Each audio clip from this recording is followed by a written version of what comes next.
بسم اللہ الرحمن الرحیم۔ شرارتی طلباء کی اصلاح کا طریقہ اور تعمیری سزائیں۔ تعمیری سزا کیسے ہو سکتی ہے، اس حوالے سے میرے محترم اساتذہ کرام اور محترم معلمات اور مربی حضرات اور سرپرستوں کی رہنمائی کے لیے اکابر کے مشورے سے چند باتیں جو اللہ تعالیٰ کے فضل و کرم سے مفید ہیں وہ عرض خدمت ہے۔ چونکہ شریر طلبہ بھی ہوتے ہیں اور ان سے ایک استاد کو نمٹنا یہ بھی مجبوری ہے، پر اس کی اصلاح کا طریقہ کیا ہو اور اس میں تعمیری سزائیں کیسے دی جا سکتی ہیں، جسمانی سزا نہ ہو اور تعذیب یعنی عذاب دینا مقصد نہ ہو، بدلہ لینا مقصد نہ ہو، سینے کو ٹھنڈا کرنا مقصود نہ ہو، تکلیف دینا مقصود نہ ہو، بلکہ تعمیر مقصود ہو۔ اس سلسلے سے چند گزارشات درج کرنی ہے۔ اللہ تعالیٰ عمل کی توفیق نصیب فرمائے، ظلم سے ہم سب کو محفوظ فرمائے۔ ہمارے استاد فرماتے تھے ہر استاد کو چاہیے کہ شاگردوں کی نازیبا حرکات، غفلتیں، سستیاں، غیر حاضریاں، کام چوری، گندگی وغیرہ پھیلانے کی عادات کو نوٹ کرے اور سوچے کس طرح ان کی اصلاح ہو سکتی ہے۔ بچوں کی غلطیاں نوٹ کریں کہ جی اس میں یہ غلطی ہے، نوٹ کر کے پھر اس کو ٹھیک کرنے کی نیت کریں، پھر دعا مانگے اے اللہ اس کی عادت ٹھیک کر دے۔ اپنے مدرسے اسکول کے پرانے استادوں سے اس سلسلے میں مشورہ کریں کہ میرے اس بچے میں یہ عادت ہے، میں کیا کروں، پھر اصلاح کی کوشش کریں۔ دعا مشورہ، دعا مشورہ۔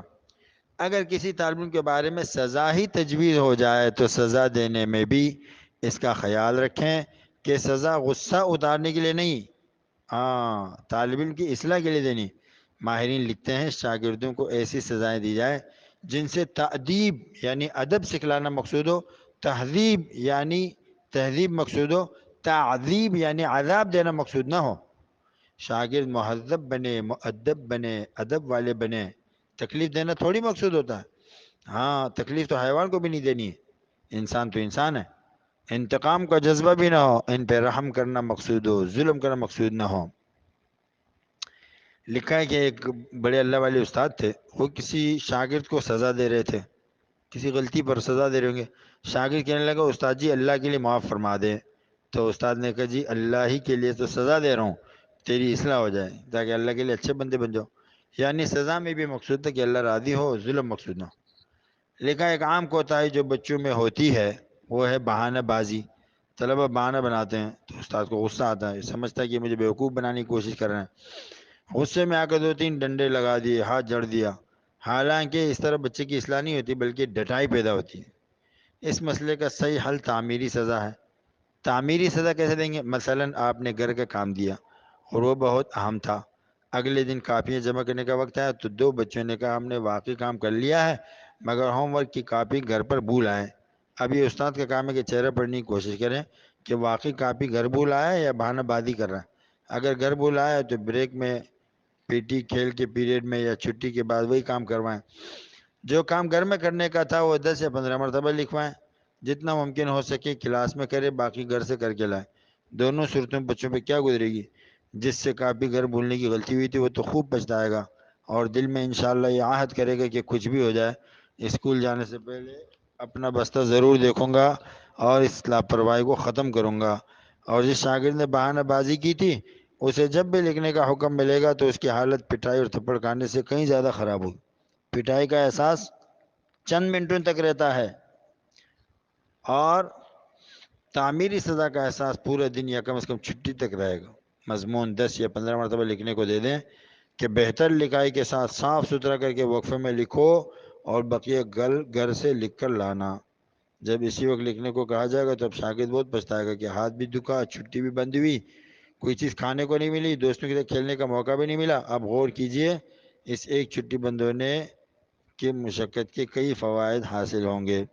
بہانہ بازی سے توبہ کرے گا، لکھائی کی مشق ہو گئی، ایک مضمون کئی دفعہ لکھا اچھی طرح یاد بھی ہو جائے گا، خط بھی اچھا ہوگا، ٹھیک ہے نا۔ اور پوری درسگاہ میں اس انوکھی تعمیری سزا کا یہ اثر ہوگا کہ سب نے اس قسم کی لاپرواہی سے دور رہنے کا عہد کیا۔ اسی طرح حسب سابق پارہ سناتے ہوئے، کوئی مضمون زبانی سناتے ہوئے سوال کا جواب دیتے ہوئے شاگرد اٹکتا ہے یا بیچ کا ٹکڑا حذف کر دیتا ہے تو ایک وقت میں بجائے چانٹا یا ڈنڈا مارنے کی اور ڈانڈا پیٹنے کی یہ طریقہ اختیار کیا جائے کہ کھانے کی چھٹی بند کر دیں یا کھیل کے وقفے کی چھٹی بند کر دیں. یہ ہے تعمیری سزا. انشاءاللہ تعالی اس سے بچے کی پٹائی بھی نہیں ہوئی. ایسے بچے تو پٹائی سے خوش ہوتے کہ جی بس مارو جان چھوٹے. نہیں، ہم کہیں گے جسمانی سزا منع ہے، یہی تعمیری سزاؤں سے کام چلائیں گے. چھٹی بند کی، کام لکھوا دیا، سمجھ گئے نا، کوئی اسکول کا کوئی چھوٹا موٹا کام کروا دیا، تو اس سے انشاءاللہ بہت فائدہ ہوگا. ٹھیک ہے، تو یہ انشاءاللہ تعالی یہ مارنے سے زیادہ اچھی چیز ہے تعمیری سزا، جسمانی سزا نہ ہو.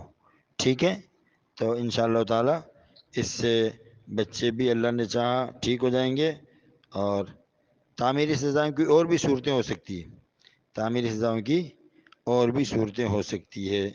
کبھی استاد شاگردوں کو یوں بھی سزا دے کہ لغت کی کتاب ڈکشنری سے اردو، انگریزی، عربی کے 25 متفرق الفاظ ڈھونڈ کر لکھو جن کے 2 یا 3 اہم معنی ہو، 2-3 الفاظ معنی ہو، اس طرح کے الفاظ لکھیں. عربی یا انگلش کے 25 الفاظ ڈھونڈ کر لکھو جس میں سے ہر لفظ کم از کم 6 یا 5 حروف پر مشتمل ہو.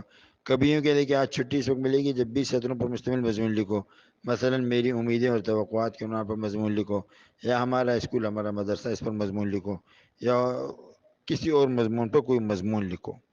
تو انشاءاللہ تعالی اس سے بہت زیادہ بچوں میں تعمیری سزاؤں کے ذریعے سے ان کے اخلاق کی درستگی میں آسانی ملے گی. جسمانی سزاؤں سے علماء نے منع لکھا ہے. جسمانی سزا مشکل ہے، جسمانی سزا سے بچنے کی کوشش کی جائے.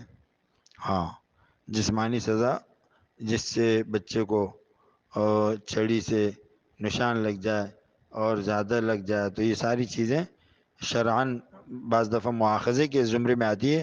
تو بچوں کو جسمانی سزا حتی الامکان نہ دی جائے، اس سے بچنے کی کوشش ہو. انہی تعمیری سزاؤں کے ذریعے کام چلا لیا جائے، انشاءاللہ تعالی بہت اچھی طرح قابو کر سکیں گے. اللہ تعالی ہمیں بچوں کی اصلاح کے اچھے طریقے ہمیں الہام فرمائے، اور ظلم اور زیادتی سے اللہ ہماری حفاظت فرمائے. السلام علیکم ورحمۃ اللہ وبرکاتہ.